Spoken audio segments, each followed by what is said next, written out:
Praise the lord. ప్రియమైన సహోదరులందరికీ mirror of Christ తరపు నుంచి శుభాలు. ప్రియమైనటువంటి వాళ్ళారా, మీరంతా బాగున్నారని విశ్వసిస్తూ ఉన్నామండి.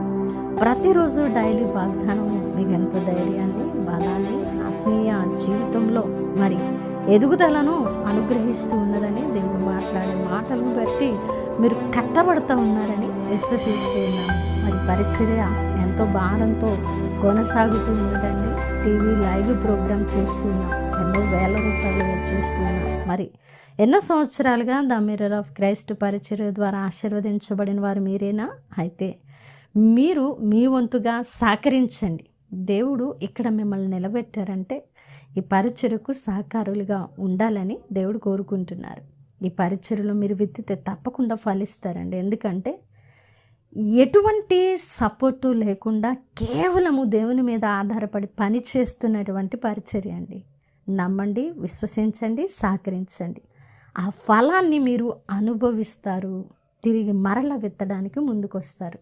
ఎంతో విశ్వాసముతో ఎన్నో సాక్ష్యాలను బట్టి ఈ మాటలు తెలియపరుస్తూ ఉన్నాను. మరి ఈరోజు దేవుడు మనతో మాట్లాడుతున్న బలమైన వాగ్దానాన్ని ధ్యానం చేసి మన జీవితాలలో పెట్టుకొని ఫలించే వారముగా ఉందాం. మరి దేవుడు చెప్పే ప్రతి మాట కూడా చాలా విలువైనది కదా, అది మన జీవితాలను కడుతుంది. కీర్తనల గ్రంథము 18వ అధ్యాయము 34వ వచనము, నా చేతులకు యుద్ధము చేయ నేర్పువాడు ఆయనే. దేవుని నామానికి మహిమ కలుగునుగాక. ప్రియ సహోదరుడా, ఈ మాట విన్నప్పుడల్లా ఏదో తెలియని ధైర్యం నాలోకి వస్తుందండి. ఈ వాక్యము చదివిన ప్రతిసారి తెలియని సమాధానము నన్నేలుతుంది. ఈ వాక్యాన్ని ధ్యానించినప్పుడు ఎంతో ఏడుపు వస్తుంది. ఎందుకో తెలుసా? నా చేతులకు, ఎంత మంచి మాట అండి. ఈ మాట భక్తుడు విశ్వాసంతో రాశాడేమో, అది ఒక్కొక్కసారి నా జీవితానికి అన్వయించుకుంటూ నేను ముందుకు పోతూ ఉంటాను. అప్పుడు దుఃఖము ఆగదు. నా చేతులకు యుద్ధము చేయ నేర్పువాడు ఆయనే. ఆమేన్. అక్షరాల ఈ వాగ్దానము నా పట్ల నెరవేరుతూ ఉన్నది. ప్రియ సహోదరుడా, మనవి ఒట్టి చేతులు, మనం బలహీనమైనటువంటి వారము, మనలో ఏ శక్తి కూడా లేదు. కానీ ఈరోజు మనము పోరాడుతూ ఉన్నామంటే, ఈరోజు మనము యుద్ధాలు చేస్తూ ఉన్నామంటే, ఆత్మీయ యుద్ధం మనము గెలుస్తూ ఉన్నామంటే, మనము జయ జీవితము అనుభవిస్తూ ఉన్నామంటే, మనము నిరీక్షణ విశ్వాసముతో పరుగు పెడుతూ ఉన్నామంటే, మనకు ఆ యొక్క యుద్ధము చేయ నేర్పించినది ఎవరంటే మన దేవుడు. ఆయన మన చేతులకు యుద్ధము చేయ నేర్పువాడు. కాబట్టి మనము విజయులముగా పరిగెత్తగలుగుతున్నాం. ప్రియ సహోదరుడా, ఈరోజు నువ్వు అనుకోవచ్చు, ఈ మాటలు వింటూ ఉన్నప్పుడు, ఎక్కడదండి విజయము, ఎక్కడదండి యుద్ధంలో? నేను ప్రతిసారి ఓడిపోతూనే ఉన్నాను కదా, నేను ప్రతిసారి కృంగిపోయి నలిగిపోతూనే ఉన్నాను కదా, ఎందుకు నాకు ఈ బ్రతుకు అని అనుకుంటూ ఉన్నాను కదా, నాకు విజయం ఎక్కడదండి? నా చేతులకు యుద్ధము చేయ నేర్పువాడు ఆయనే. అయినా నేను విజయాన్ని పొందలేకపోతున్నాను.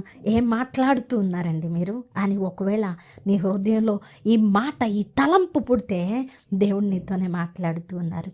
ఆయన మన చేతులకు యుద్ధము చేయ నేర్పువాడు.